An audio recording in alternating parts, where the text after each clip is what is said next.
तो चलिए दोस्तों, आज की इस वीडियो में हम बात करने वाले हैं पवन सिंह के एक अपडेट के बारे में। वीडियो को लास्ट तक देखते रहें।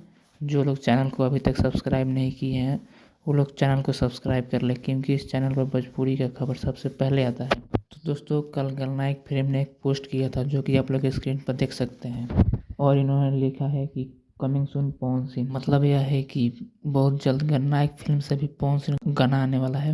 और आप सभी को बता दो, जो पवन सिंह गाना आने वाला है वो सैड सॉन्ग होने वाला है। जी हाँ दोस्तों, वो सैड सॉन्ग होने वाला है और वैवाहिक टाइप का सैड सॉन्ग होने वाला है। और बात किया जाए पवन सिंह का ये गाना कब आने वाला है, तो हम बता दें पवन सिंह का ये गाना हाल फिलहाल में नहीं आने वाला है। हाल फिलहाल में पवन सिंह का बेडरूम में राजा गाना आने वाला है। आप सभी के बीच इसका रिलीज डेट 1-2 दिन में आ जाएगा। बात किया जाएगा नायक फिल्म वाला सैड सॉन्ग कब आएगा।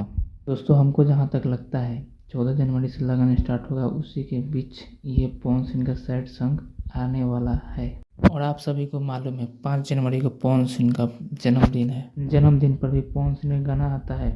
और बात किया जाए पवन सिंह के इस जन्मदिन पर किस चैनल से गाना आता है और कैसा आता है। जी हाँ दोस्तों, आज के लिए इतना ही है। फिर अगले वीडियो में मिलते हैं आप सभी से।